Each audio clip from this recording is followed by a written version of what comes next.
That intro is such a banger. I've missed it.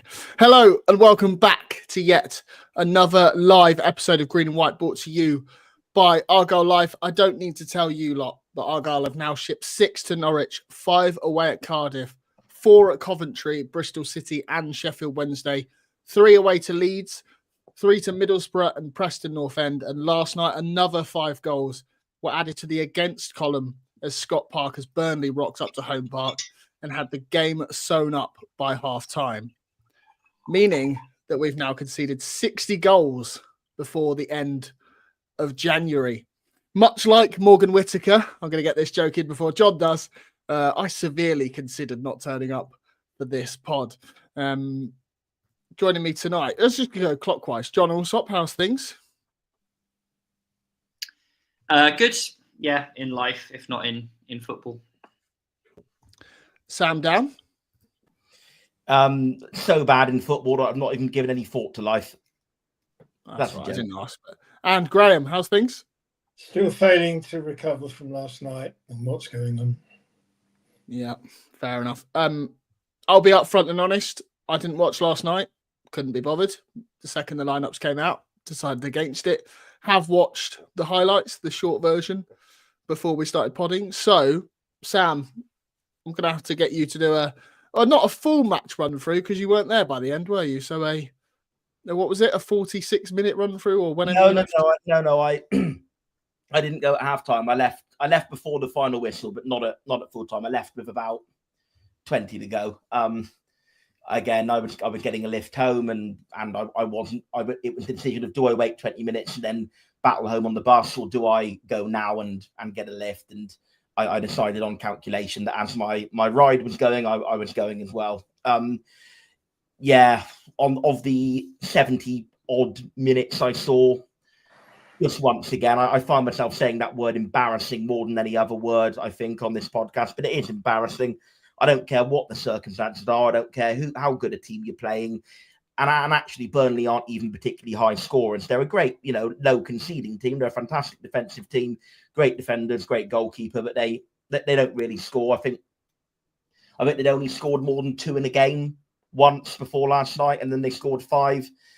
Totally shambolic. And for it to be in half-time just adds complete insult to injury. I'm just fed up, to be honest, of how this football club's making me feel. I'm fed up of the angry feeling going to games. I'm fed up of punching the wall in the toilet in frustration. I'm fed up of it running around my house in the evening. I'm fed up of it the next morning and what? Punching the wall in the toilet? Well, not literally, you know what I mean. Lashing out. Metaphorically punching the toilet wall. It's very specific. I'm fed up of waking up the next morning and still feeling angry. I'm fed up of all the discourse and arguments about it, and I'm fed up of the fact that it's still not changed. It is now, and I'm sorry to correct Darren's tweet, it is actually now 14 league games in a row without a win. Don't correct me, you're correcting Sky Sports, Sam. So if Sky Sports are wrong, then you let them know. They are wrong, yeah. So under the radar, when everyone was talking about how bad that game was in isolation, which it was, we are now record breakers. It's now 14 league games without a win, as well as only 1 win in the 5 before that. So that's 1 win in 19 total. Still only 4 league wins all season in the middle end of January. It is just totally shameful. This is the worst season that I've had as an Argyle fan, just in terms of how angry it is making me, because it's not even losing every week, it's getting battered every other week. At that list of games, Aaron, I know Preston, we miraculously came back at the end, but how many games we've just spent the majority of them, or if not all of them, just getting absolutely whacked from pillar to post. Well, there's no what's the standards here? Come on, for goodness sake, just there's got to be a little bit of pride, hasn't there, to prevent this level of thumping time after time after time. We're gonna get on to the reasons and who's most to blame, who's least to blame in a bit, I'm sure. But Aaron sends us the link to these streams in the group chat. Now you're gonna know why I mentioned that, because I open my group chat in my phone and I do the podcast on my Mac, I save them to my notes app. That's how I get them from one to the other, and I captioned them. And I said the QPR one was sad pod. and I captioned this one "Angry Pod" because I think it's got a bit beyond sad now. It's got a bit beyond "Isn't this rubbish?" It's got to the point of complete agony, quite frankly. The game itself, not one single player comes out of that with credit apart from Bundu, I guess, second half. But it's tough to assess how good he was playing against a team that had just, decided to sit in and rest their legs ahead of Saturday. Bundu was all right. Certainly none of the 11 who played the first half come out of the game with any credit whatsoever. Closest one would be Grimshaw, maybe made one or two good saves, but then again, could have done better for the third and the fourth, so that probably balances it out, if not more than balances it out. So I don't know what to say. All of the goals were embarrassing, pretty much. I know the first was a great cross and a good finish, but Paulson couldn't have scooped it more to him if he tried. Second one, Paulson just completely losing his man. Third one, I suppose, is probably the one that you could say least is an individual error of the lot, but still not great. Fourth one is complete lack of communication between goalkeeper and defence. And fifth one, well, I've stuck up for Adam Randall all season, but there's no defending that. He was one of the worst of the lot, sadly. And I did read his comments in the press today about how much he hates, hearing an angry crowd, and I can understand why he hates it, but to be fair to him, he did say about his own performance wasn't good enough, and I'm not going to suddenly go back on all my previous views and say that Randall's not been good for us this season. I know that a lot of people in the comments disagree. I still think he has been good, but he was dreadful last night. Paulson was... I don't think he doesn't try. I think he does try, but I don't think I've ever seen a player so out of their depth at the level they're playing at for Argyle.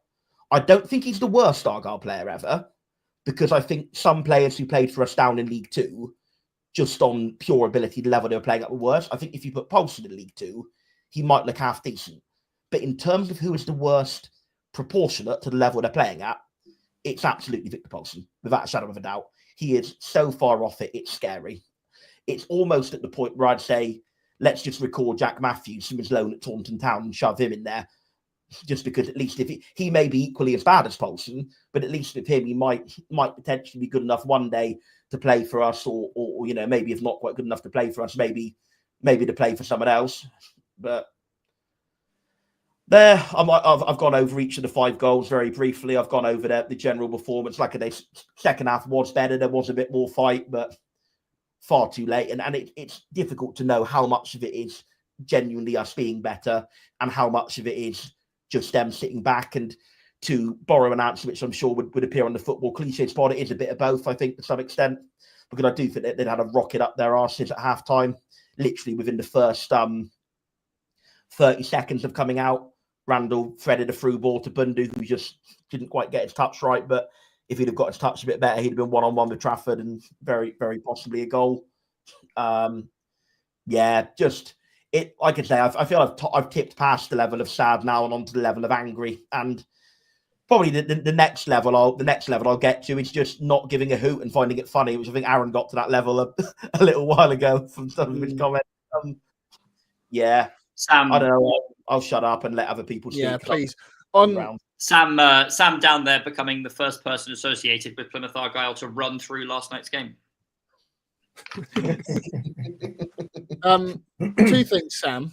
One, thanks for basically just covering everything, so it means we just don't have to talk anymore about last night. And 2, if you knew the tweet was wrong, why have you publicly outed me in front of everyone instead of just sending me a DM and being like, rewrite that tweet? I've been running around like a blue ass fly all day, mate. That's why. Sorry.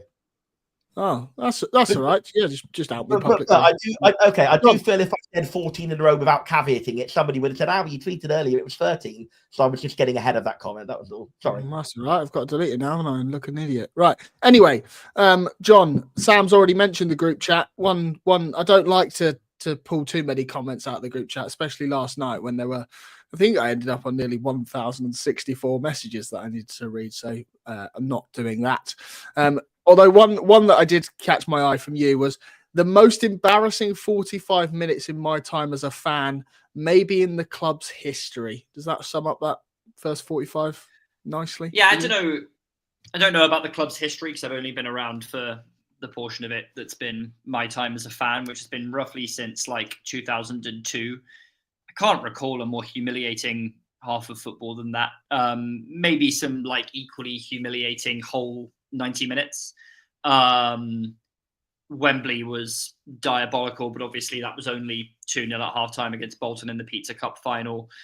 MK Dons on the final day of the season when we choked getting into the playoffs probably was pretty close to last night in terms of how humiliating the first half was.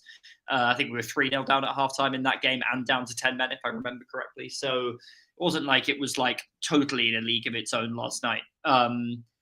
But yeah, I think the sort of injury time period at the end of the first half really tipped it over into being the worst half that I can remember. The fifth goal, as Sam has already talked us through, just a terrible error from Randall, complete head loss, symbolised everything that's bad about us at the moment.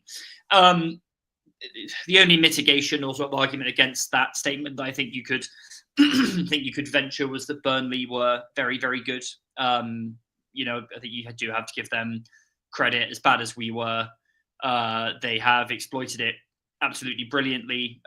They were much better last night than in the reverse game at Turf Moor, I thought, in early October.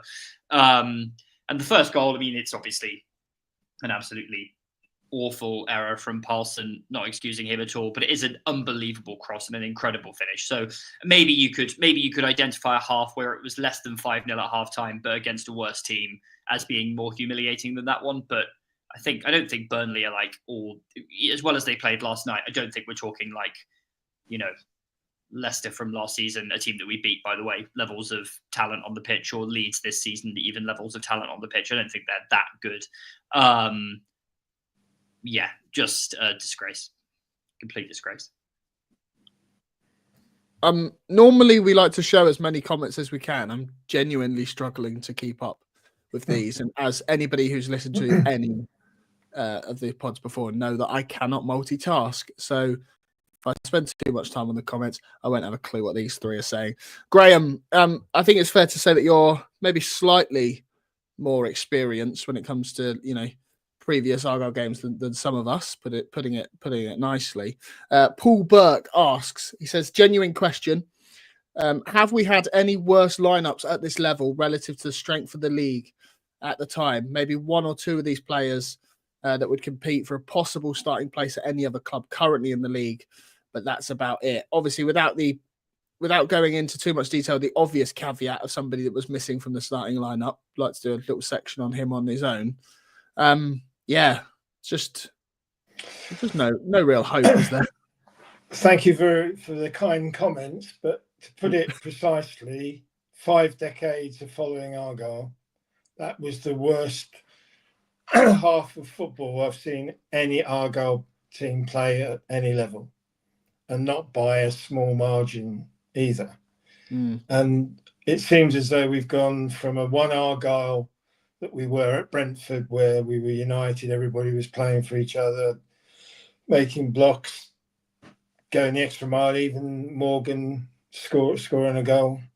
And now we're no Argyle. It's just gone. It's just evaporated before our very eyes.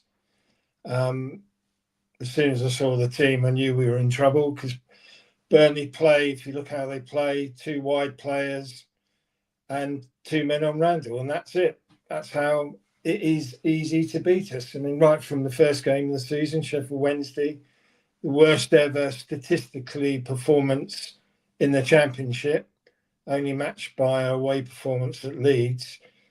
And that has to be one of the worst performances in the Championship of any team at home in the first 45 minutes. I can't recall, and Sam might do a greens on screen check, but I don't think we've ever been 5-0 at home, 5-0 down at home ever. I can't recall it. At half-time, you mean, or? At half-time, yeah. No, I don't think we have. I mean, it's far worse than MK Dons on the last game of the season. It's worse than some of the away performances. The 7-0 Brentford, because it was the way the first goal mistake, second goal In fact, I mean, virtually all of them were mistakes in one way or another. But the way we absolutely collapsed for the third, fourth, and fifth goal, 2 goals in the last minute before half time, it was just, there was nothing there. There was not one fight. I mean, against Brentford, we blocked 37 crosses. How many crosses did we block last night? Don't know. Didn't watch it. I know. I'm not looking at you, Aaron. There's no point. Oh, good. Yeah, well, now, touche. We didn't block. I mean, Miron talks about winning the duels. How many tackles did we win? How many passes did we complete? We never looked like ever getting into their penalty box. There was just not a single redeeming feature of that performance last night. And I am worried. I mean, the Whittaker situation clearly is one issue, but I'm questioning whether the players are really going to be signing up to what's in front of them. I mean, if anybody listened to the Monday Night Club on 5 Live, they would have listened to a coach who worked with Postecoglou at Celtic, and the changeover from a sort of counter-attacking team to a front foot, full-on press type team was monumental. The challenge of doing that, the amount of extra running and training you have to do. And I do wonder, I say this honestly, I'm looking at some of our players, I just don't think they fancy it. I really don't. And I'm sorry to say it. And now now we're looking at, well, we get recruitments in. Honestly, is any agent going to advise his player to join Argyle at the moment? Seriously? Well, this Dutch bloke has already pulled out. Well, so I understand. I mean, that may well be true. Yeah. And I mean, I watched Andrew Parkinson's interview before coming on tonight, and he said it was all going to be action in the last few days of the window. Well, yeah, we're going to be. I mean, I think Hull have signed 5, Oxford have signed 4, Portsmouth have signed 3. Yeah, we signed 2, but we've lost 3. I mean, it's been a disastrous window, worse than anybody could have possibly expected. And of those two, and I can't see, what do we do? Have we honestly got a chance of staying up? Is there any chance with the current squad we have of making up the 7-point deficit, which effectively it is? Seriously? Seriously? I mean, I went home and I just thought, that's it. It was, there's been lots of bad days following Argyle, but last night absolutely was, given all things considered, given how far we've come, how well we've been run, suddenly it's all gone. It's unravelled before our eyes. One decision with Wayne Rooney, not relieving him of his services early enough. I would have done it after the Bristol game. And now we're trying to do it over a Christmas, New Year period with a window upon us. Terrible timing. And I don't know about the Shuey thing. Who knows whether that was realistic? Yes, it was the safe option. But having got Miron in now, is he the sort of manager or head coach that's going to turn us around and get us sorted? Probably is. But it's going to be a hard watch and I think a write-off for the rest of the season. I mean, God help us against Liverpool. That's all I can say. Yeah, let's hope they bring down their reserves to batter us instead of their first team. John, you're often seen as the happy clapper of the Argyle Life parish. Any positives? Any at all? From last night's game? Yeah. Or just in life. If there's anything else you want to talk about that isn't Plymouth Argyle Football Club, crack on, mate. No, I don't know if you meant about the overall situation at the club. I guess we'll maybe come on to that a bit more later. We'll get on to that bit. Yeah, I'll stick to the game. The silver lining, as I put in the chat, is that it should disabuse people of notions as to how bad we are, right? Like the QPR game was bad. We played badly. There was a lot of frustration. But you can look at that if you're Hallett and Parkinson and think, well, we lost 1-0 at home to QPR. It's not a disastrous result. It's a bad result, but they're they're actually in a fantastic run of form, by the way, QPR. I think that game was sort of falsely conceived of by a lot of our fan base as being a kind of easy, winnable home game based on a memory of them being a really, really poor side at the beginning of the season. Actually, now I think they're within touching distance of the top six, which, when you consider they were in the bottom three until October, November kind of time, means they've gone on an unbelievable run since then. So, you could maybe look at that game and sort of make some excuses for it. Burnley are very good again, but otherwise there are no excuses for last night whatsoever. And I'm hoping that this is kind of the rock bottom moment that we need, like right the moment where we can actually say this is rock bottom. It cannot, Mick McCarthy meme probably incoming in response to this comment, but surely it cannot get worse than that. Sam, go on. I've seen a game feature in Argyle, thankfully the other way, but it was 6-0 at half-time, and that was against Chesterfield. So I think, to be honest with you, the fact that and again, this will be read as we having a dig at Muslic, and maybe like on some very small level it is, but the fact that we've sacked Rooney, who everyone agreed was doing a terrible job, and then what's followed is our two worst home performances of the season. But no, it's an example. I was throwing to you. It can always get worse, I was throwing to you to go. It can. That was all I wanted. No, it can. Well, it can, but this is the point I'm making. That you can make a plausible argument that actually, Muslic is giving the tough medicine, short-term pain for long-term gain, and I don't totally disbelieve that. I certainly don't believe it as much as you do. Perhaps we'll come on to that in a bit. But even if that is the case, we thought Rooney was doing so terribly it couldn't possibly get worse. But the performances against QPR and against Burnley are worse than any performance under Rooney. At home park.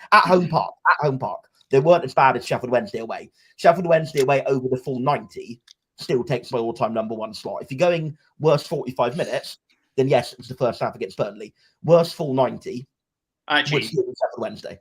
I actually don't think Sheffield Wednesday was the worst full 90 this season. I think that was Norwich, personally. Norwich. I would say Norwich.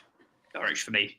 I feel with Norwich, there was a little bit more of an aspect of we looked marginally more like scoring, and also like some of their goals were a little bit more speculative efforts, whereas Sheffield Wednesday's were all more or less like tap-ins. So maybe that for me is the difference.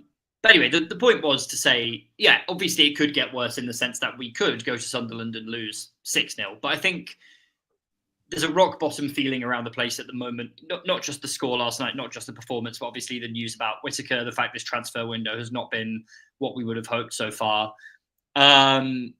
It's rock bottom, I think. And, the fact also that yesterday's game tipped us into, I believe, the club record, right, that we were discussing earlier for league games without a win. I think is that right? It was tied before with other runs that we've had in our history. It's now standing, ahead above all those other runs in terms of how bad it's been.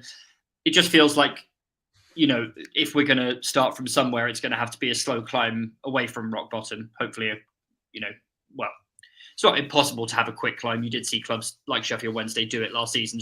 I still maintain stranger things have happened in football than us somehow finding a way out of this, although I absolutely accept that it does not look likely at the moment.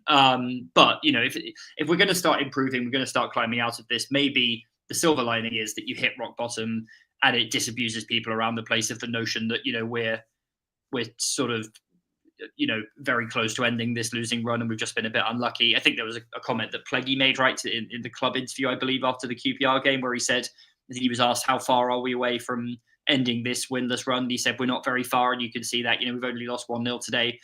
I think there are, I guess we've drawn games, and if you draw a game, then you could, definitionally win it with one bit of luck going your way, right? But in reality, we've been miles off it throughout that entire run, certainly in the latter part of it. And I think, like yesterday, was the clearest possible manifestation of that. So hopefully Hallett was watching, I'm sure Parkinson was watching, and hopefully they look at that and listen to Muslic and give him what he wants within. The only game in that 14 we were genuinely close to winning was Middlesbrough. And we should have won that game. We absolutely should have won that game. But that was the only one of the 14. I maintain we were very good at Sheffield United, but we went 1-0 down early, and it was always more of a case of can we equalise, and if we equalise, then maybe we would have started thinking about could we get a winner, but we were 1-0 down for most of the game. The only single game of that 14 we were even remotely close to winning was Middlesbrough home, where we just gave away some sloppy goals and set pieces and should have won the game. every single one, at 13 of the other 14, we were nowhere near winning. Nowhere near. Because even QPR, and I'm going to go on a rant again. I'm sorry, I hear what John's saying that QPR No, was do it. Why not?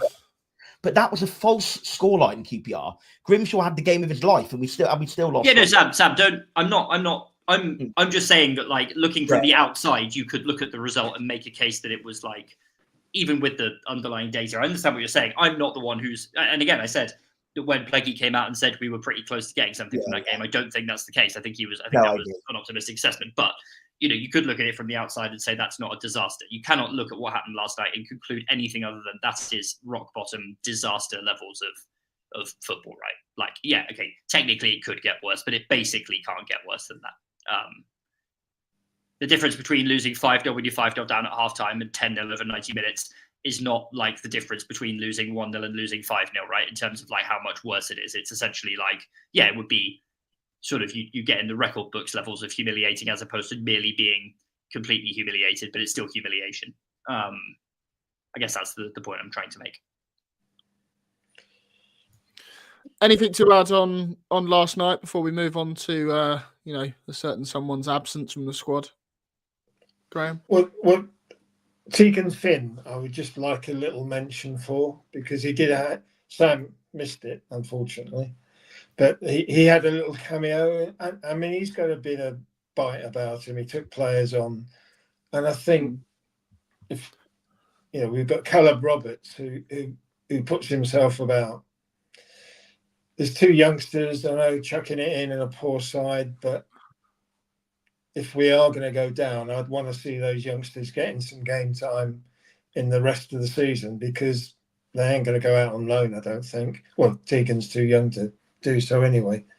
I would want to see them getting more game time, but it's difficult. I mean, we're virtually the same team as against Brentford. And what I can't understand, right, Brentford might have been more relaxed and thought they could take us at any time. Well, if anything, we felt slightly weaker against Brentford in the fact that when the lineup came out, I remember thinking, oh, well, it's a good day out, not a problem. Yeah, whatever. well, exactly. But look at the tackling, the throwing bodies, all of that. And there wasn't one single element of that 10 days later or 11 days later, whatever it was. Not a single jot. And then, I mean, you've looked at Miron's, speech to the players. We were inspired, and you think, surely you'd be inspired by something like that. Otherwise, what's going to get them motivated? Yeah, for the first 9 minutes yesterday, it was fairly even. But as soon as that first goal went in, the nature of it, that was it. We knew it was game over. The players knew it was game over. I can't understand. I can't get to grips with why we're so different in 11 days. What's happened? Yes, Miron's come in. He wants high standards. He wants more effort. He wants all of that. Are the players saying, well, we ain't going to give you that? I mean, Sissoko, just look at Sissoko. What's his body language like? Al Hadj, he's been hooked off at half-time twice, hasn't he, I think? What's his body language like? All their body language was, there's something wrong. There's something wrong, and it niggles me. It niggled me all night and all today, that for some reason we've got a team unwilling to fight for the shirt, fight for the badge, fight for the fans. And yes, I know, when you're down, you're down. But come on, if you can do it for Brentford, why can't you do it for 3 vital home games? What was it Houghton said? Like only 30-40%? 30-40%, exactly. I heard that and I thought, what is going on? I mean, I was laughing in a way, because we've got the guy who's got one of the fittest teams in Europe, and I thought, oh God, just think of what training sessions they're going to face to get them more up to speed. And did they fancy it? I genuinely asked the question. Do they fancy it? They've got to show us they want it, they fancy it, and they're failing miserably. The last 3 home games, I was thankfully I was away for the QPR game, but lucky you. yeah, no, I saw it on Sky. I tell you what, watching Sky Plus, what a dull experience that is, because you got a studio commentary over a monotone. It was dreadful. I mean, it's bad enough watching the performance, but just watching it in those terms was terrible. But and I don't get it. I go on about One Argyle, top to bottom, unity, fans, board, management, everything. It's gone. It's gone. And I'm so angry. I genuinely feel sad. I really feel sad that what we had and what we embraced and enjoyed is evaporated. And if I sound angry, I suppose I am angry. I apologise, but it's born out of frustration. Why? What is happening? Players. It's just completely different. Go to Sunderland Stadium and and show what it means to the fans. And if they don't, well, it's the biggest clear out of clear outs, and it has to be.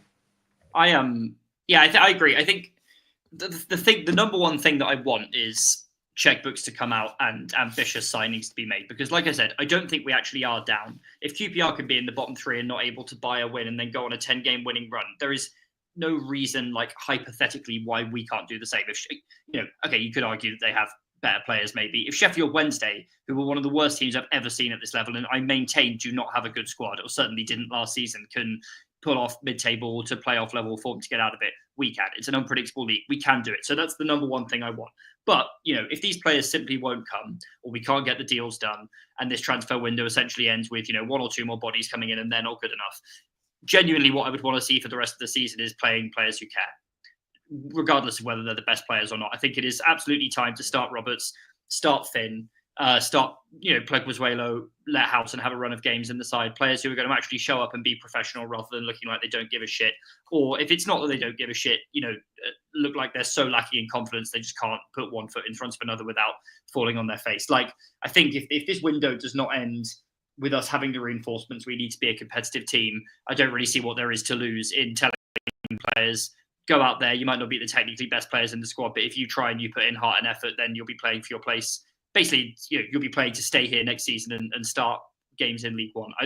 I cannot see how that could possibly be worse than persisting with some of the, I don't necessarily want to get into naming names, persisting with some of the players who are on the pitch at the moment and don't look like they give a crap. That's before we obviously get on to the discussion about the individual who was not in the team yesterday, about which I'm sure we'll all have things to say. But yeah, I think, again, that shouldn't be plan A. Like, that would entail accepting relegation, and I'm not ready to do that just yet. But, like, come on.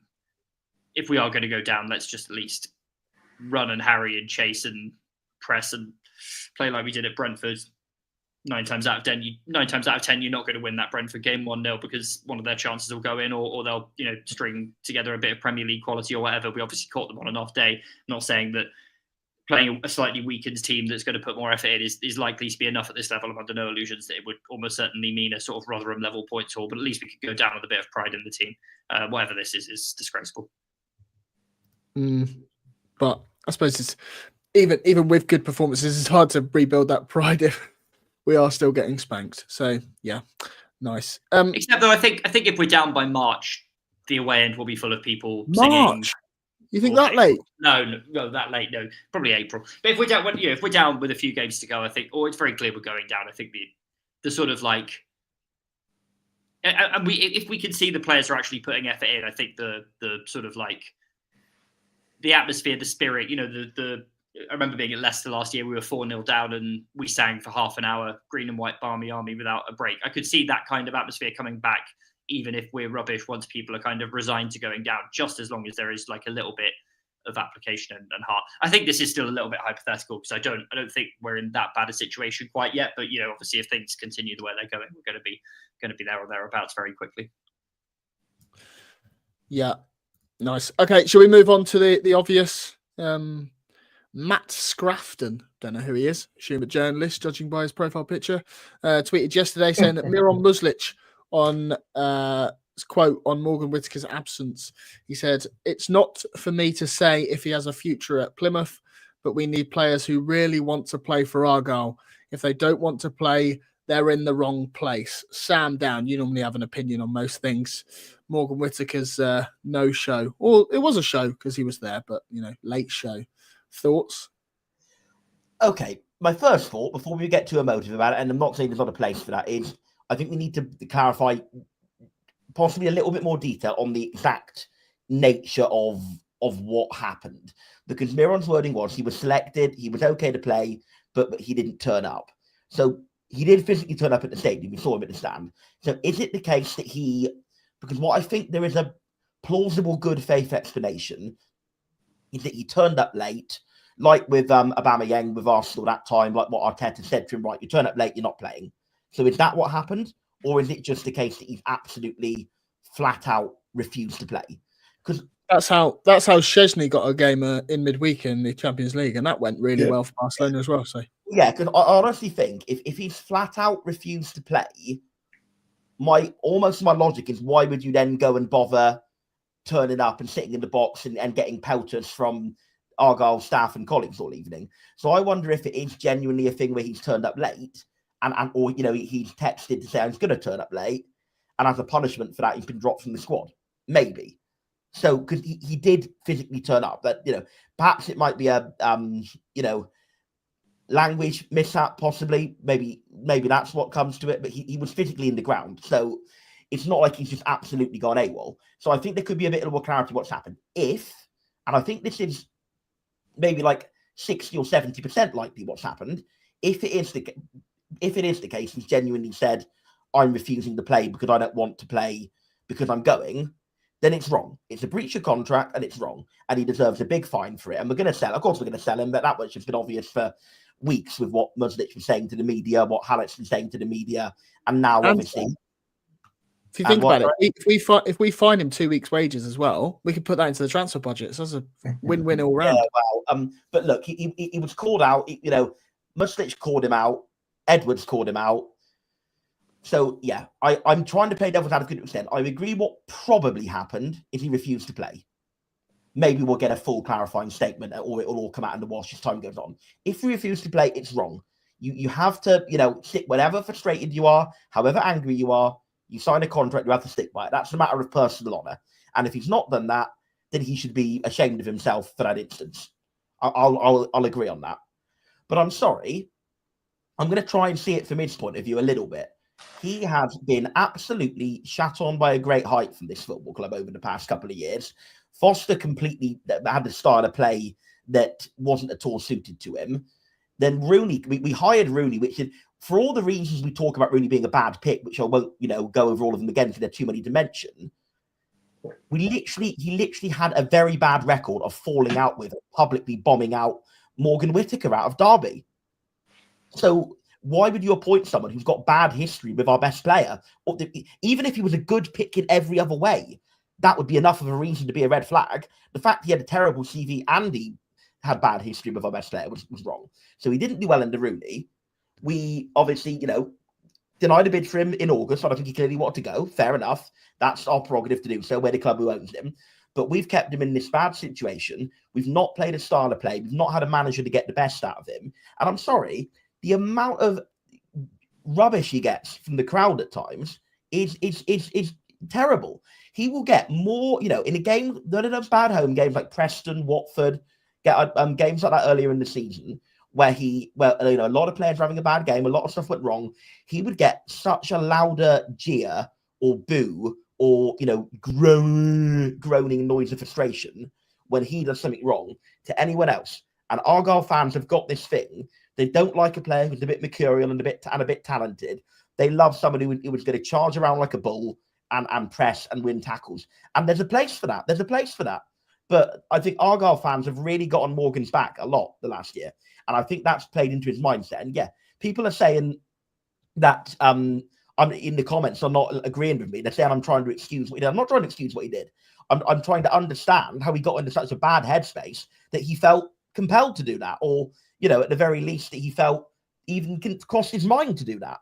Saying something, if he's done a wrong thing, I'm not denying he's done a wrong thing, but if he's done something wrong, that doesn't mean that there's no mitigation behind it. It doesn't mean there's no vacuum behind it. And I just think that he's clearly frustrated and he wants to go. And quite frankly, I'm sorry, but have all four of us not been, it's very amusing comments coming up. The audio listeners really are missing out. I'm sorry, but have all four of us not been spending the last 40 minutes talking about what a shambles we are? If you were in that shambles and you were the best player in that shambles, would you not want to get out? I would.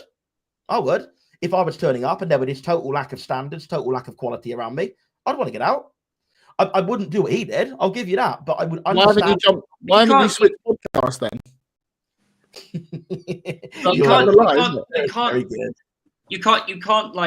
You can't argue on the one hand that it's reasonable for him to want to get out of a club where the standards are poor, and then he's the one displaying risibly poor standards allegedly by not turning up for the game. That's a total contradiction. Well, yeah, but again, I'm not saying it's right. I'm saying that it's a mitigating factor. I don't think it is. I just don't think it is at all. Sorry, Sam. I can't let you carry on. I'm afraid I can't. Thanks, Graham. Go on. What are your thoughts on the Morgan Whittaker situation? Well, the one fact we know, I think, is he turned up late, certainly later than the normal arrival time, which is at least an hour and a half before the game. That's fact. We were told he was in the squad to play, in the team to play. That's fact. Why he turned up late and whether he had a conversation or otherwise with Miron and things were said, we don't know. But let's be honest, if we look at his performances this season compared to last, how many games can you say he was our star player? How many games can you say he worked his hardest for the team in trying circumstances? And I'd say particularly at home, how many times has he rung back and challenged? He showed signs of it now and again. But I can't say, and last season, phenomenal. But to be fair again, virtually every shot he hit went in. It was step in, bend, whack, goal. I mean, how many times did you do that in the first half of last season? Championship sides got wise, doubled up on him. This season, it's easier to stop him. Just two players around him. He can't step in. When you look at the goal he scored at Brentford, Wisser, that was the most amazing non-competitive position. He just stood there and let him pass. He walked straight past him. So any other player in any other circumstance would have challenged him and he wouldn't have scored.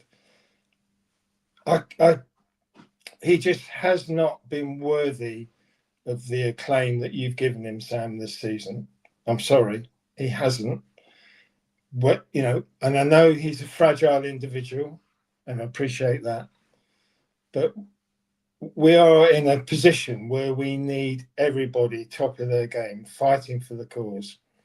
And I can't see that he's done that this season. I genuinely can't. I'm amazed that other teams are seriously considering him. I mean, his value, crikey, what was it speculatively last season? What offer did we get? Reputedly, did we ever get the offer that Burnley offered him? 12? Was it 12 million? Oh, this 12 million? Don't know. Last day of the window, that was no good to us. I mean, what's his value now? Seriously? If we get 5, we'll have to take it, won't we? Is he ever going to play for us again under the current head coach? He can't. He can't. No, if he's done what he said has been done, I can't say, yeah, you're a good player, all right, it's misunderstanding. You did what you did. He knows the reasons why he did it. No explanation for him, nothing compensatory that he said or is all a misunderstanding or anything. He wants out. Let's facilitate it as soon as possible and try and reinvest the money on somebody who really wants to play for us and do the very best. I take a exactly middle position between the two of you. I think Graham, you're going to get hard. Yeah, shock. Sitting on fence, shock. I think it's a bit harsh to say that he's not worthy of the acclaim Sam has given him. It's obviously true that This his form season, has. I'd say. Of course. It's obviously true that he's tailed off since the first 6 months with us, but I think that was a period where clearly he was playing absolutely out of his skin, and also crucially where he had another attacking threat alongside him who would divide defense's attention and would sort of play off him. And I think obviously that helped bring the best out of him, and he's clearly a confidence player. I don't think it's particularly his fault that he's getting double marked, and I don't think it's necessarily a lack of quality that he can't get out of those types of situation. I think it's much more that he needs other quality players around him so that they can draw defenders, or that, you know, if Whittaker gets double marked, then that means you're not double marking someone else. And we haven't had, since Azaz left, another attacking threat. And we've had some okay attacking players this season in that midfield area, but no one who is comparably good enough to sort of mitigate that, him being marked out of games. And you're right, you are right about the Brentford goal. I mean, it was a great goal, but it was very reminiscent of, they clearly either didn't do their homework or didn't execute the type of goal that he was scoring for fun at the beginning of last season. It is, as you say, easy to stop him playing like that, but I don't think that makes him a bad player. And I also don't think it necessarily negates his transfer value all that much. I think if we were hearing 15 million being sort of bartered around last January, I'd say that's absolutely absurdly high.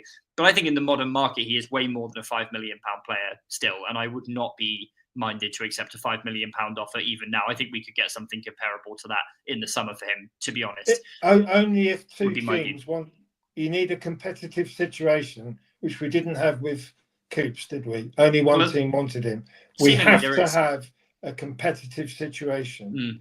But I think there will be. I know Middlesbrough got that 18 million from the sale of to the MLS.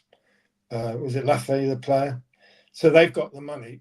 Can you see them spending something like 10 million on Morgan? Really? Maybe not 10, but certainly more than 5. No, they've got us over a barrel, don't they? They know that with how the situation occurred. No, and I agree. And look, the one thing I do agree on, I don't really agree with all you said. The one thing I do agree on is we've got to get this done and get him gone quick. Just because ultimately there's no way back now. And you know what? Honestly, I don't necessarily accept that though. I think I was going to come on to this. I could absolutely see a world in which he stays beyond the end of he doesn't play again in January. You know, the sort of expectation is that he's off, but we don't get an offer that we feel matches our valuation of him or that makes any sense to do, or it falls through or whatever. You've seen situations like this before with players where it looks like they're done and then they have a clear the air talk with the manager. They, you know, agree maybe that there was bad behavior that went on, possibly on both sides, possibly just on the one. You're here, you may as well fight towards the, you know, through to the end of the season, then we'll reevaluate in the summer. I could see that happening.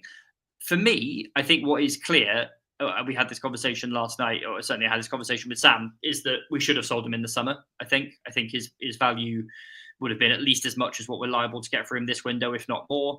And if we had sold him early in the window in the summer, we could have used that money to sign less good players, but who are better, much better than the players we have in other positions who are way off it. And I don't think that's a hindsight take. You know, I've criticised the argument that we should have signed Finn Azaz on a permanent last summer as being quite hindsight dependent. I think actually Sam, me, I can't remember who else, other members of Argyle Life all said after that whole game when we stayed up, right, now cash in on Whittaker. Thank you for your service to the club, but you know, your sort of gift to us will be granting us the ability to spend £1 to £2 million in positions all over the pitch. For whatever reason, we didn't do that. It's possible the offers didn't come through until it was too late to re-spend the money. I'm not necessarily going to sit here and indict the club for that, but like, you know, it's a shame that he didn't go in the summer and that it's come to this. I guess so I've sort of done the bit where I disagree with Graham a little bit. To disagree with Sam, though, if you're a professional footballer, I don't really care if you're getting abused from the stands. I don't really care if you feel the club is a shambles.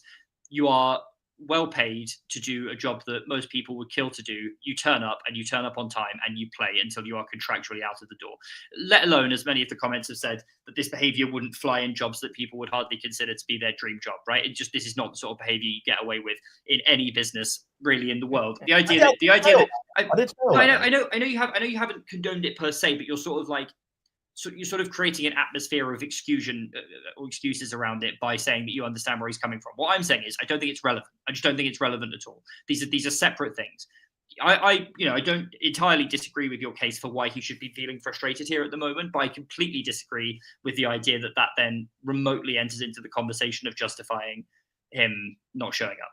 for work, which is what he's allegedly done. Again, like, to be clear, we don't know all of the circumstances, but going off what the manager has publicly said, that appears to be what happened. So it's just not good enough, and it's desperately disappointing. I don't think it necessarily spells the end of his career here for the reasons that I've outlined, but I do think it is now, much more likely than not that he will go before the end of the window. And I just hope that we can get a fee out of it that is worthwhile for us.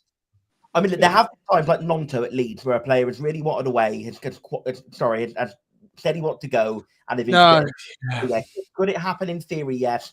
I don't think it will. And honestly, I like to think that Miron Muslic, from all I've seen of him, is the kind of guy who, if Morgan did come up and say, look, I effed up, I'm sorry, I'm putting my hands up, I'm going to work hard. I'd like to think that Miron Muslic is the kind of guy who would give him another chance. But I just don't think that's happening. I just think, because let's be honest, we all thought he was close to move anyway, even before what happened last night. So that's just going to push him on even more, isn't it? As Joe would say, Sam, this is a family-friendly pod. Please do not say effed up. Thank you. Really quickly, just give us a figure of what you would expect, or what you would take as your lowest, and which club you prefer him to go to out of Burnley and Borough. John. 7.5 now after last night. I would have said 8 plus add-ons. I think after last night, I'm prepared to lower that a little bit because he clearly doesn't want to be here, or so it seems. I'd say 7.5. I would still want there to be add-ons though for promotion clauses and other things. Because don't forget, a large portion of that money is going to go to Swansea. So not a large proportion, John. Not a large. 25%. 25%. Yeah, I think that's a large proportion. It's not the majority of the fee, but that's a quarter of the amount is a lot, right? Yeah. It significantly eats into the profit that we're making. Well, I think it's reasonable to expect this sort of fee, by the way. And I just wanted to push back on something you said quickly. I think it's a different situation to Cooper. I think 2 million for Cooper was a disgrace. Don't get me wrong, but I think the market for attacking players is more inflated than the market for goalkeepers. Whittaker does not currently have 1 year left on his contract, and he does not have a comparable recent injury history. And I think that and also he just reputationally had that unbelievable 6 months, which I think he's still dining out of to some extent. Cooper was basically an unknown goalkeeper while he was here, and it's been amusing and frustrating to watch everyone in the Championship discover that he's the best keeper in the league, or certainly up there in the top 2 this season, when he was doing that last season when he was fit for spells and people didn't really pay attention to him because he played for us. Whittaker's not like that. Whittaker is the one player who, if you asked anyone who remotely follows league football in this country who plays for Plymouth Argyle, they would say Morgan Whittaker. And that is not like scientific in the way that parlays into transfer value, but I do think that combined with the other factors means that we should still be looking closer to 10 than to 5, and certainly with add-ons much closer to 10 than 5. But yeah, I'd be prepared to budge down a little bit on what I may have said 2 or 3 weeks ago based on circumstance. Yeah, I agree entirely with you, John, but I do worry. I'm worried about the lack of competition for his services. We don't know whether generally Burnley want to come back. How strong is the Middlesbrough line? Don't forget there was that false tweet about him going to Birmingham, and I mean there's so much rumour and speculation, none of which seems to be founded with fact. So we're hoping that there's 2 clubs after him, so we can get a competitive situation. If we do, 7.5 plus add-ons might do it. If we don't get a competitive situation why isn't he? Does anybody know whether are they reporting in for training today? Does anybody know whether he was there? Well, I do know that the club flew to Sunderland today because they want to avoid the forecast tomorrow with storm. So was he on the plane? I mean, crikey, where's our spies when you need them? Wouldn't want that game to be postponed, would you? God forbid. Do the high winds carry over to? We hope for damage to the stadium alive. That would be one of the roof panels coming off. Could be good, but I really don't want to be playing Sunderland now. I have to be honest. Not after yesterday's performance. I don't know, Graham, playing Sunderland with bad morale and the manager looking for their first win. When's that ever happened this season? Yeah. I mean, this year we're descending into the gallows humour that the Devonport end demonstrated for most of the second half. Sam, you missed most of it, but it carried on after you left. Just under half of it, but yes, thank you very much. So I did hear well, some of that was even happening in the first half with the ball. We kept the ball. Yeah.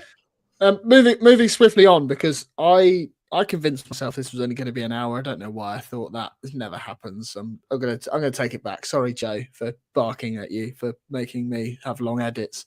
But Sam, I tweeted it earlier. As you know, you haven't corrected me on this one, so there must be some truth in it. Apart from those that we sold in the admin era, there haven't actually been that many players and managers that have left for greener grass and actually succeeded, is there? There's obviously like your Sonny Bradley and your Curtis Nelson, but Conor Hurricane would come to. I didn't actually see the admin, right? Well, no, he signed in admin. He got sold many years after admin. Same thing. Jack Stevens and Sam Gallagher would be two. Both playing in the Premiership. Yeah, but Christian Walton. Yeah, playing in the Premiership. Again, players that we sold like when they were kids. Right? Well, Sam Gallagher we sold, I think, for some ridiculous sum, and Edwards was 150,000 to Southampton. Yeah. Those are two that come to mind. I know what you mean, Aaron. Of the players, but then how saying that, how many players have we sold full stop? Like there's not that many who we've sold and done badly either. The only one there, very obviously, is Panucci Kamara, who career completely went down the toilet after leaving us, and I suppose Freddie Ladapo would be the other one who. But then you know what? Even he kind of went up with us, didn't he? Because he was in the Ipswich team that went up. So, yeah, I mean, Dan Gosling. Dan Gosling had a very good career in the Premier League for a while, didn't he? And obviously, I know it's maybe too early to say, given that he only left in August, but Cooper's made a very good start so far.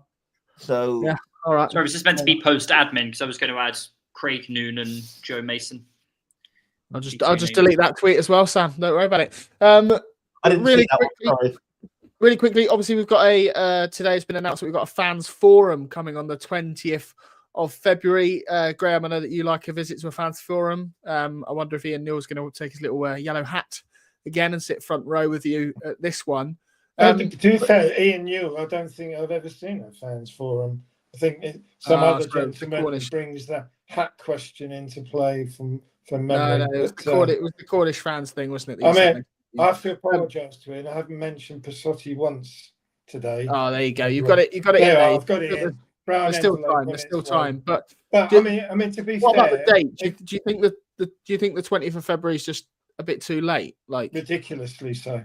Yeah, ridiculously so. And I mean, it should. I expected it sometime within the next 2 weeks, in truth. But then we got the window. I don't know. When is it? Because Simon's over, or is he going to do it from America? It should have happened sooner. I mean, the revelations coming out of the Cornwall supporters meeting were unfortunate because it was just the timing. We should have had a fans forum around that time. In fairness, Andrew Parkinson's tried to fill the vacuum today, and to be fair, I think was fairly honest and open as much as you can ever expect a CEO to be. But I just sense the unity that we've had is slipped away. That the "hell it out" comments, particularly on Passotti, hasn't helped matters, which is particularly the person that started it, who I do know. I find very difficult to believe that he would be saying that, but he has. Passotti is another brown envelope from Ian. Is a good bellwether, a fairly broad spectrum of opinion, but I think everybody posting feels we've lost something in the last few weeks that took 5 hard years to gain. And I as someone just said, Argyle nil. We've got at the moment. It feels the Argyle that we had, we don't have. I want it back. It's been fantastic experience the last 5 years, and it's too important to just let slip away on everybody, and that includes the fans getting behind the team. Has got to get it back. Sam, John, anything to add on that Parkinson interview? Obviously, Yeah, as Graham said, it's I've not basically had to watch it yet, so I'll watch it, catch up with it. Now, why is Argyle not your life? Why is it not the first thing you think of? Why is it not? Why have you not spent 45 minutes watching it? It's really disappointing from you, John. I have taken the time like a top fan. I've watched it. Yeah, I'll give some credit because obviously I think I and others have been critical of the club for a lack of communications in recent weeks and completely stand by that criticism. Obviously today, not only have they scheduled a fans forum, the date, is questionable, but at least they actually have done it. And I thought the interview with Parkinson was good. I will stress, and perhaps not surprising to hear this from me as a journalist outside of Argyle Life, that I don't think it's a substitute for external scrutiny. Obviously, the fans forum will, depending on how it's moderated, provide an opportunity for that. I would have much preferred Parkinson to do a sit-down interview with Chris Errington at the Herald, because I think the questions would have been sharper. That's just because that's what happens when you sit down with someone who's not on the inside. But, for a club media product, essentially, I thought it was detailed, about as candid as you would have any right to expect, again, from something that is completely controlled by the club's media team. And I felt that the questions that were asked were questions that are circulating widely on Twitter. Now, they were sort of asked in such a way that it was like, and now Parkinson's going to kind of slap them down by saying, this is why you're wrong about this. And there were things he said that were contentious and that an outside journalist you would have hoped would have followed up on, like saying that Wayne Rooney did a good job at the football club. I think it was certainly better than not doing than not putting that out. It certainly did answer questions that I and others have had. Whether you like those answers or not is obviously a different thing. And I think deserve some credit for that. Just to come on to the broader point that Graham's made about the club, and this is where I guess I'll go back to being a bit happy clappy. I do think that overall, if you zoom way out, this is a horrible moment. I'm not going to dispute that, but I don't think we had this debate in a group chat last night. I don't think we're sort of like basket case territory as a club. I think the club is still trending absolutely, and Graham, I'm not saying that you were suggesting that, but I think the club is still trending in the right direction overall, as an organization, as a business, on the financial side of things, on the kind of planning for the future side of things. I think that if we go down, which is looking increasingly likely, we would have presumably a pretty good shot at coming straight back up. At least you would expect us to be in that conversation. And I think you have to, remember that even in that season where we won the league, having nearly got in the playoffs the season before, I think that the sort of consensus among lower league watchers was that we would be a mid-table side that season in League One, right? I think the Not the Top 20 podcast had us 10th that season, if I remember. I think I had us the highest of any of our friendship group in that preseason predictions tables, and I had us like 4th. I thought we'd get in the playoffs, but I certainly didn't think we'd win the league. Yeah, exactly. So I think if we go down, it's not to say that we will win the league again, or even that we'll get in the playoffs. But it is to say that we'd have a better chance on paper of doing it. We would have the experience of these 2 years. There's a quote that Dan, who's a contributor on the pod, likes to cite that I think he got off Passotti or somewhere. I think it came originally from maybe a Barnsley fan, maybe a Rotherham fan, but certainly a fan of one of those kind of yo-yo Championship League One clubs of recent vintage. And it was basically like, yeah, it's great to get up to this level, but it also absolutely sucks when you're there. You'll lose players for amounts of money that you think are completely unjust to bigger fish. You'll get battered every week. Your manager will walk out for pastures new if things do go well. It's just a really brutal experience. You just get beaten up. And I think that's the moment we're in right now. And I'm certainly not deflecting responsibility away from the club. There are certainly big questions to answer about the transfer strategy and about the managerial appointments, although I'm hoping we will have time to come on to Muslic at some point before we wrap up, because I think there'll be an interesting debate between me and Sam on him, possibly. Not sure where Graham stands, but I think him aside, at least for now, at least if you take the position it's too soon to judge him. Obviously the 2 more recent managerial appointments have been a complete failure. But I think what we have basically done as a club is we've gone from making very good decisions that have allowed us to punch above our weight and be nimble to making the same kind of crap decisions or mixed decisions that every other club who is kind of bang average makes. And unfortunately, that means that probably you'll regress to where your budget is. And that's what we've basically done. And in fact, actually, we're making such bad decisions at this particular moment in time that we're underperforming our budget, even, I think. We should at least be competitive on our budget. But yeah, I don't think it's like we're underperforming to the extent that we should be 10th and we're going down, right? Like, I think 21st would have been a good season. We all said that at the beginning of the season. So I don't think this is a moment for like absolute despair. I don't think the kind of macro picture is really, really terrible. I think in the summer I could very easily envisage a situation where we've gone down, but, you know, there's been some fighting performances in the back end of the campaign. We've kind of had a turnover of the squad. We've broken up the kind of squad that's taken us up and been our championship squad, and there's some pain involved in that, but we've got some exciting new players coming in, and we're going back and attacking League One. We're winning games again. We're sort of at the top end of the league rather than scrapping at the bottom of it. I don't think this is some sort of like eternal darkness descended around Plymouth Argyle, but yeah, it's toxic and it's rubbish and it's painful and it's horrible. I'm not trying to say it's not any of those things. I just think that in the big picture is better than, you know.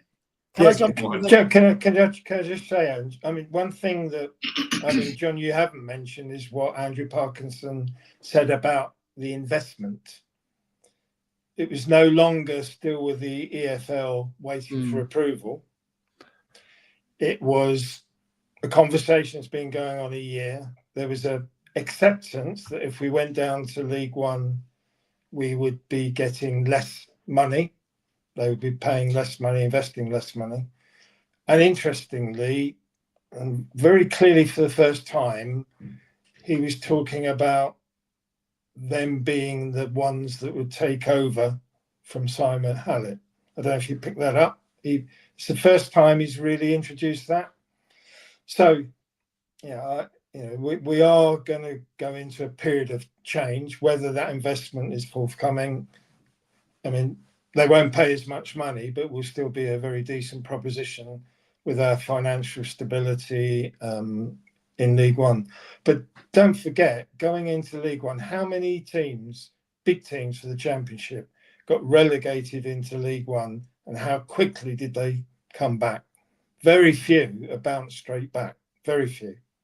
I mean, how long was Sunderland in League One? 3 or 4 seasons, maybe more. Ipswich, Leeds, I think, struggled.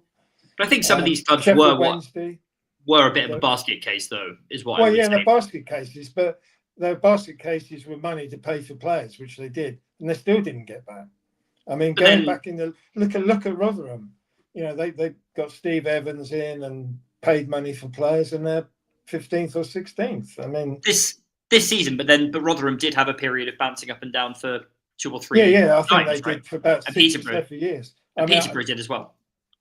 We're in the best possible financial position we could be. We can accommodate a relegation to League One financially. We'd have to readjust some of the running costs, etc. But going down to League One and coming back again, yeah, I mean, we should be a top 6 club because, as Andrew Parkinson said, our playing budget would be top 6. So compared to being 14th or 11th or whatever we were before. So we will be better placed. But, you know, if we'd only managed to hold on to our championship status this season and got the level of investment that was suggested, we could have really quantum leaped and moved up the championship table bit by bit. For me, that's gone. That's gone.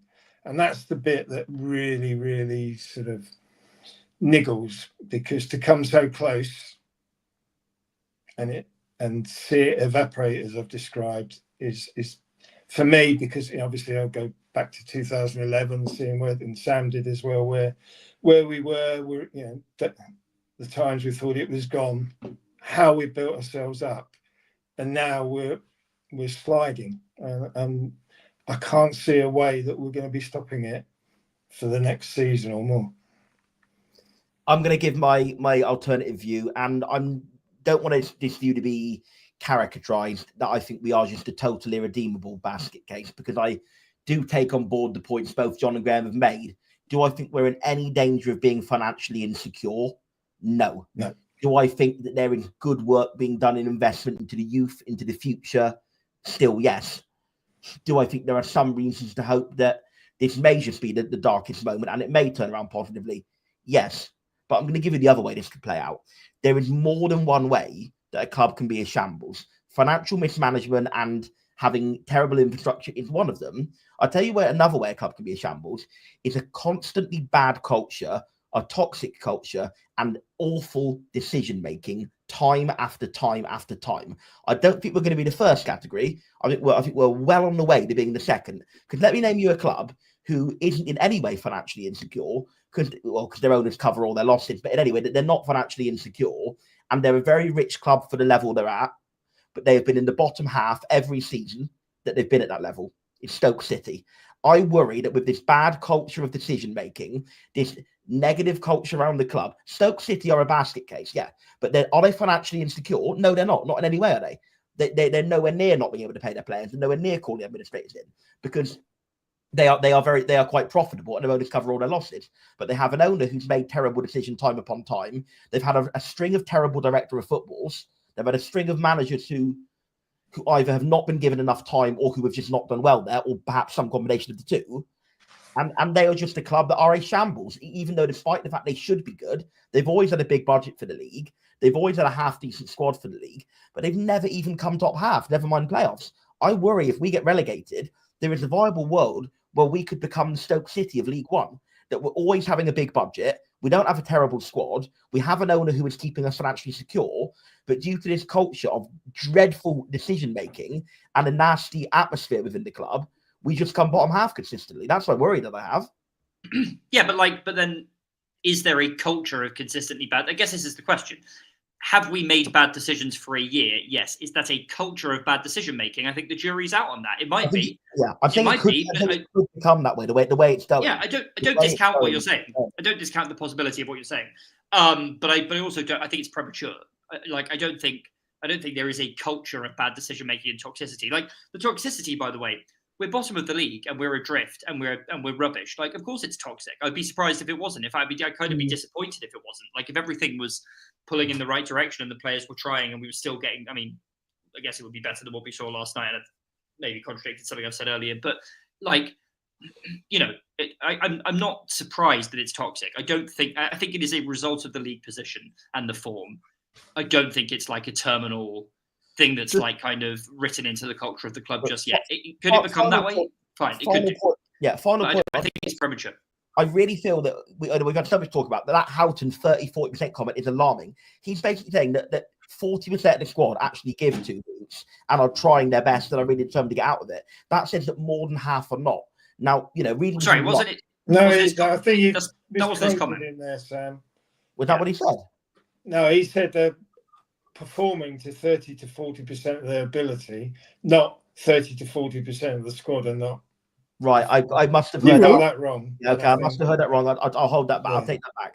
But okay, I'll take that back. But and can I, while I'm on it, can I? Yeah. Your comparison with Stoke City is so wide of the mark. It really is. Okay. No, it really is. The truth is, we've made 2 poor head coach appointments. What we forget, and both people say they were risky, but everyone forgets that appointing Steven Schumacher was risky, but it worked, and it worked fabulously. So 1 out of 3 appointments have been good. But off the field, we surely must be one of the best run clubs. The improvement in turnover, the improvement in hospitality income, commercial income, all of that is unparalleled. We're making more money from those than Stoke City with their higher crowd levels. I mean, we've really, off the field, we've done fantastically. We've bought all the land that we need to safeguard the future of Argyle, and we've got the academy up and running. That's fantastic. Sure. The toxic decisions you make refer to 2 poor choices of head coach. And what I would just say about Wayne Rooney, up until the Blackburn game, 9 games in, we were doing okay. And common consent, the Blackburn performance in many ways was the best performance of the season. We had a 2-week international break where the players flitted around Europe on holiday for a week or more, come back and we had Cardiff, what the hell happened? What the hell happened? And from Cardiff, that's one bookend, and Burnley is another bookend, both 5-0 defeats. In between, it's just been the worst. What's happened? What's happened with the players?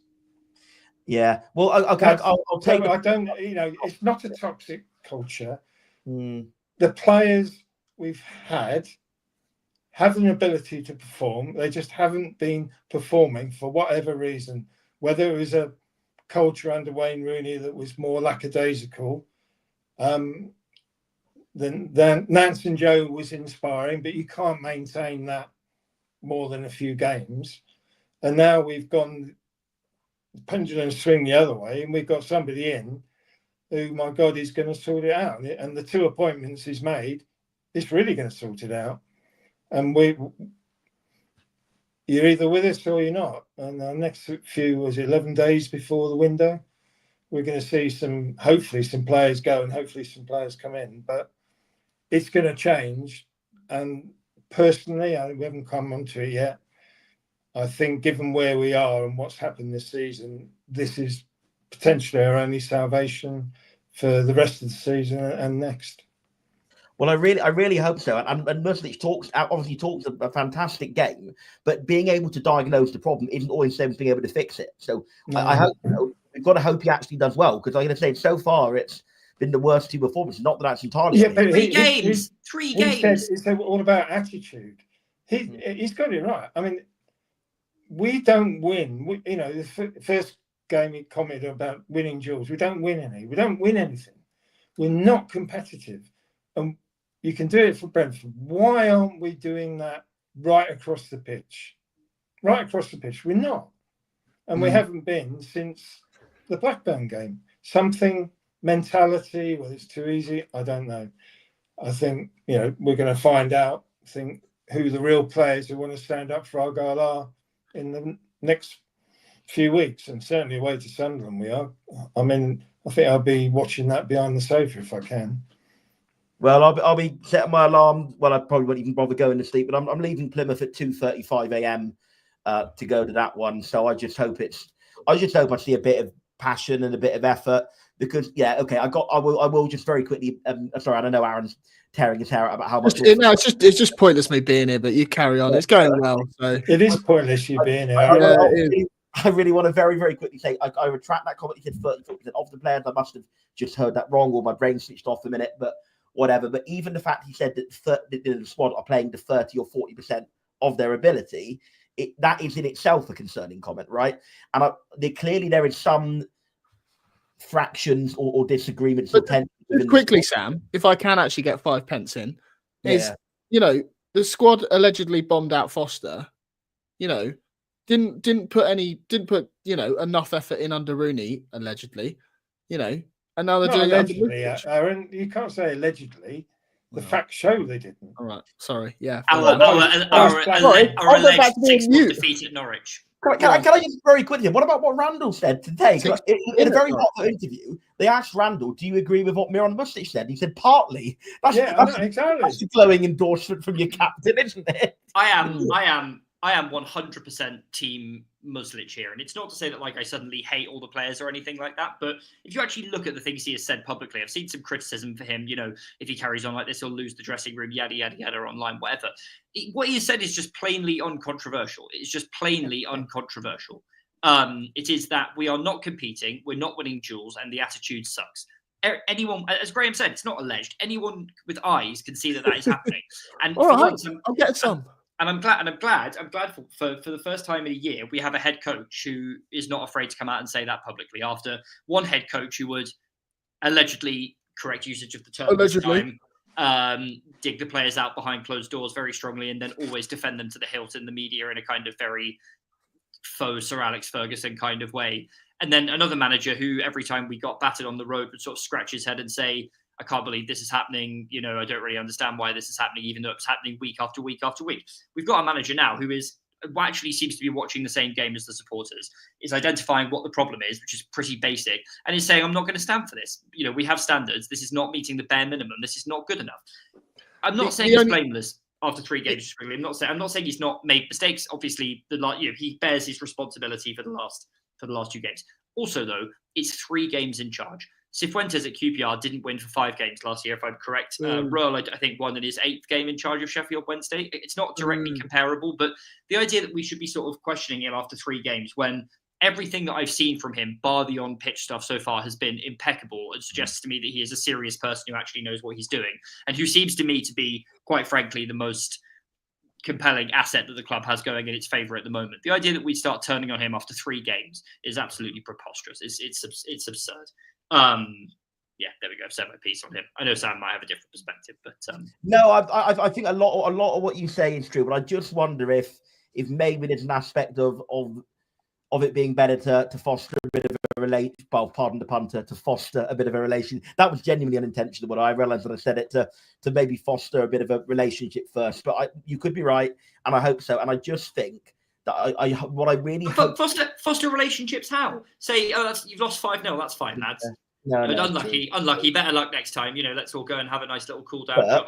No, but disgrace. No, okay, but why in this world and maybe this says more on the players than me, because maybe they are sulking about something, maybe they have stopped trying, but why in this world could we not at least perform? At least get I can't even get my words right. Can we at least not perform to the same standards we did in those 3 games under Nancy Bill? Because with all respect to Kevin Nancy, because that's a new manager bounce. It's a change of manager bounce, and you can't. Graham is right. You can't sustain that. It's like I refuse to believe that if Edwards and Nance were in charge, we would continue to play with that kind of like scrappy desire every single week. I just don't. It's not sustainable. We'd have been as bad as we were yesterday. I don't think we'd have been as bad as we were yesterday. Honestly. Maybe not in the short term. Let's say hypothetically their caretaker tenure had to be extended by 3 games. Maybe in the short term, you're right.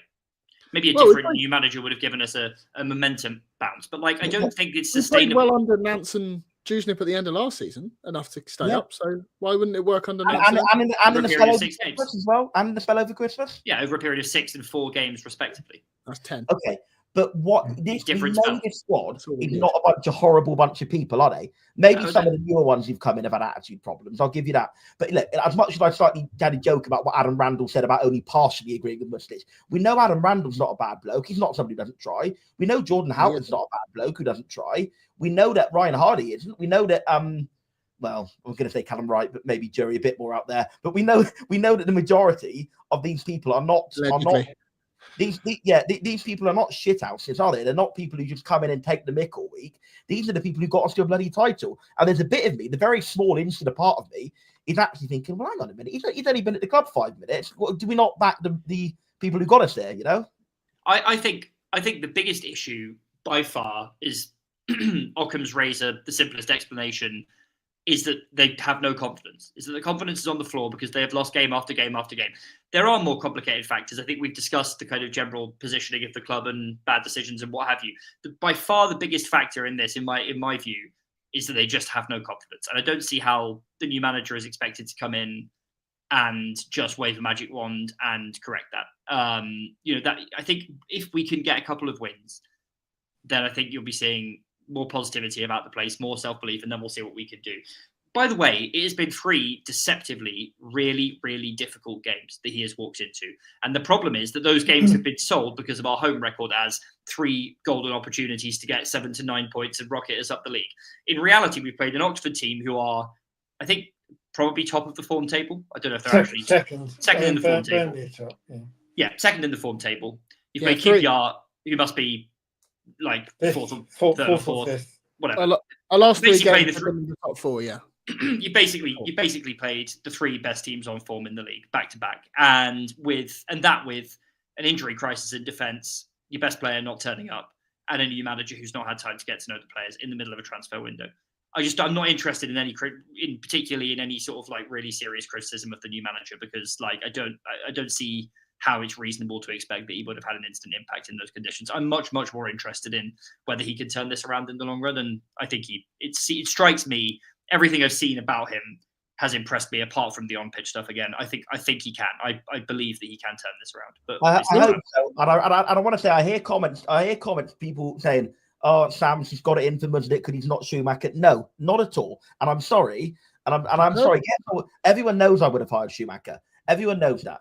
But if we manage to turn it around long term, as much as I have had a little sulk about it, you honestly think if we're winning every week, I'm going to still be unhappy because it's not Schumacher? Of course I won't. If he gets that passion and that pride back, like I say, this makes it so miserable supporting Argyle. If he brings this level of pride back that we have seen over the years, then absolutely every possibility, the results will start to come with it. And if that happens, then yeah, absolutely, I'll be all on the Muslic train. I just think there is a little bit of a danger of what John said. Everything has been great apart from the off-pitch stuff. And I basically agree with that. I maybe wouldn't have worded the Morgan comment exactly how he did, but with that slight caveat, I basically agree.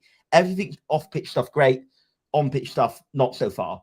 But like in levels of importance, the on-pitch stuff probably weights like at least 80-20, right? Above the off-pitch stuff. So not. I mean, it doesn't when the sample size is 3 games. I don't want to sound like Simon Hallett talking about statistically significant sample sizes of football here, but it's true. When it's 3 games, it's not statistically significant. So actually, I think that weighting is generally correct, but not in this case. And I want to say, yeah, and I'm still absolutely. I'm not turning on him, but I would be lying to you, to the listeners, if I said I wasn't starting to have a little bit of worry that we've made a bad appointment again.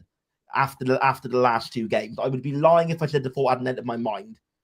That's all I'm saying on the matter. What would you be saying if Shuey, attained the same sort of results? Don't start him off. You know what though? If we played as bad as we did and lost 5-0, I would be doubting the thing about Shuey, and obviously we'll never know if that would have happened. So we'll never know. No, we'll never know. We'll never know. I mean, for me, the West Brom game would be the real indication as to whether he's making any difference. I mean, for me, Sunderland's a write-off.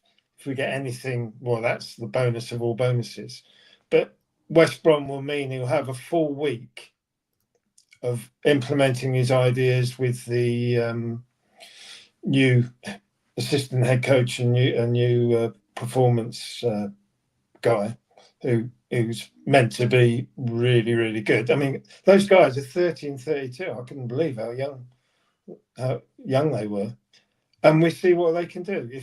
If I mean, West Brom notoriously difficult to break down, but that will be a fair game to see whether he's making a difference by that time. I think he's got a full week, and hopefully we might. Because in fact, the window would be all but over, won't it? The West Brom game, just the Monday following to.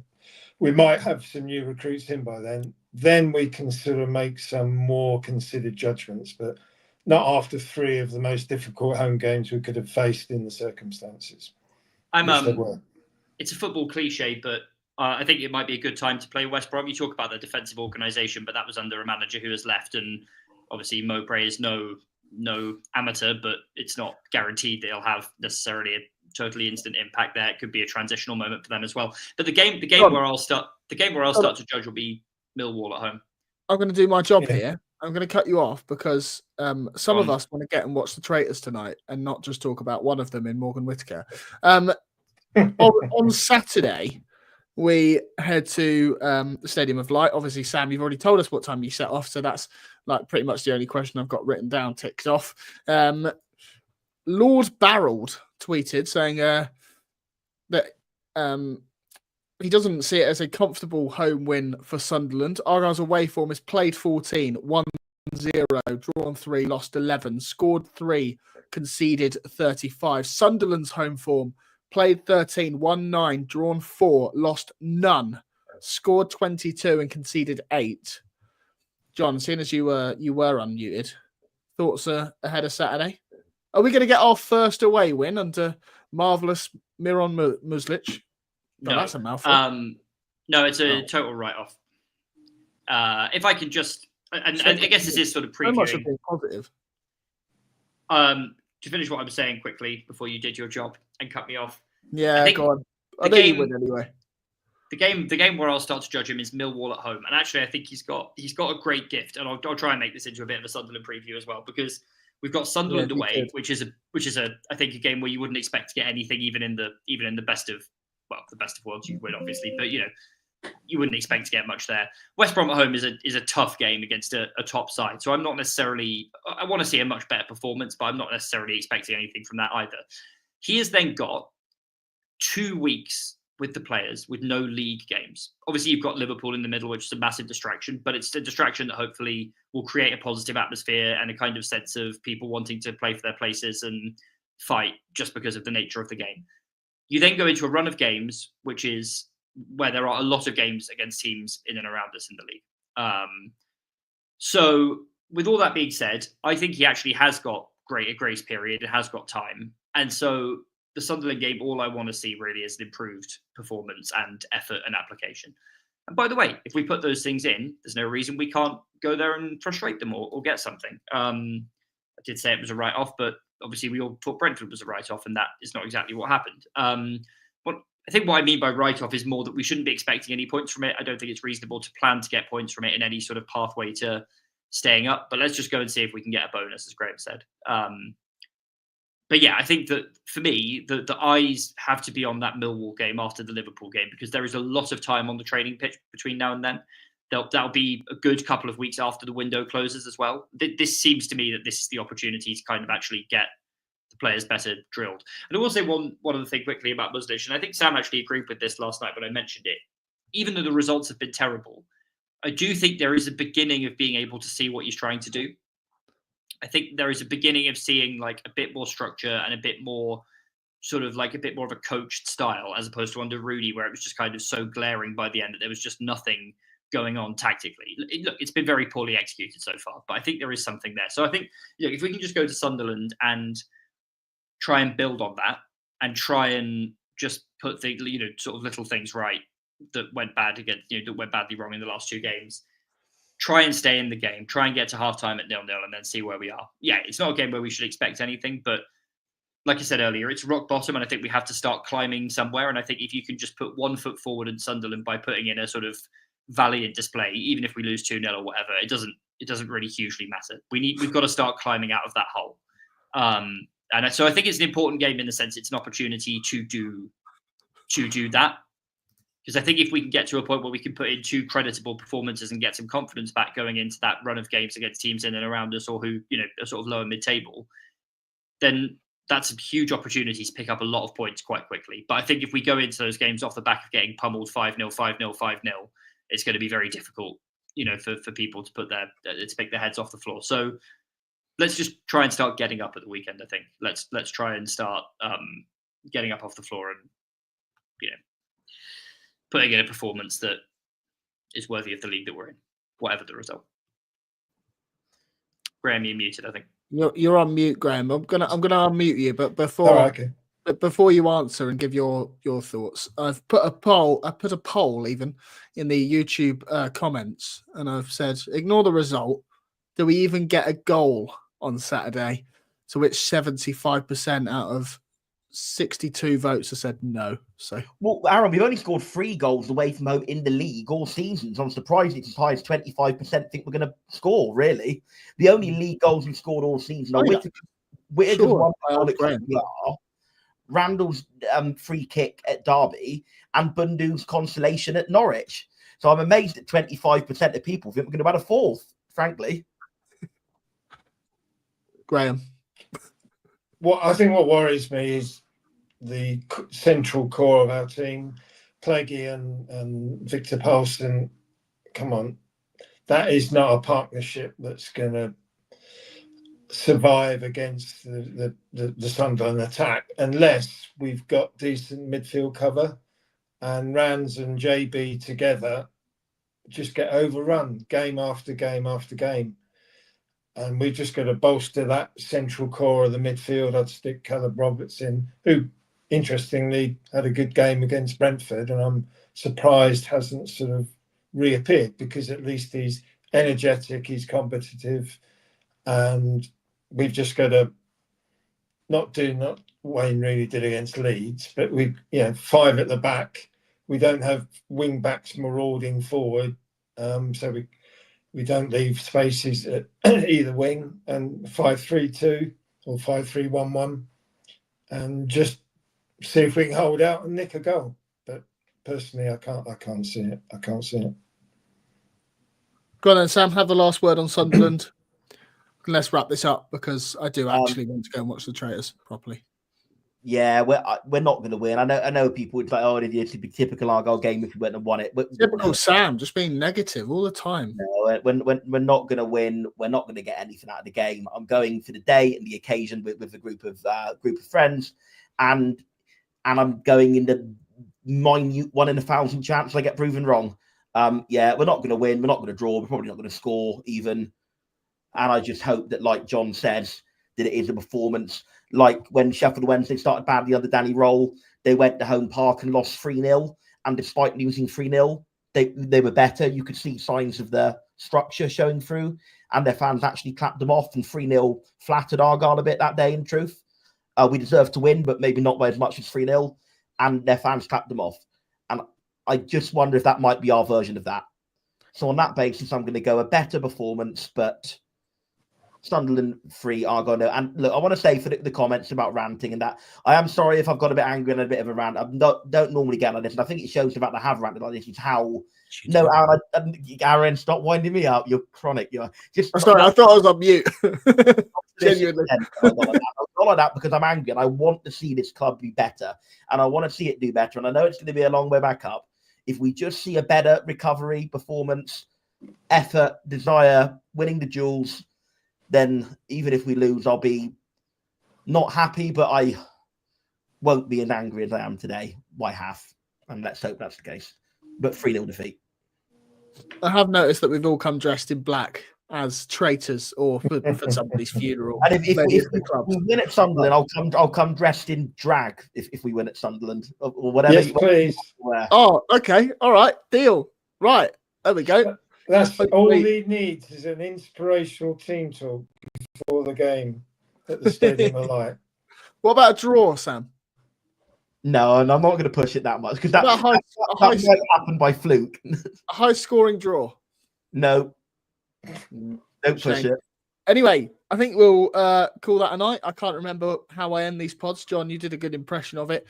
Just remember to like, comment, subscribe, all that good stuff. There it is. Just remembered it. Go follow us on Twitter, Facebook, Instagram, TikTok, Blue Sky, all of that. Find us on all your major podcast platforms. It should be up live tomorrow from like 5 a.m. if I can be bothered. Although if you're listening back to this on audio, you already know that. And make sure you tune in on Sunday when Sam Down is going to be in drag. So yeah, enjoy that. Cheers, guys. I normally ask you for like score predictions and stuff, but you also are going to get smashed. So anyway, love you. Bye.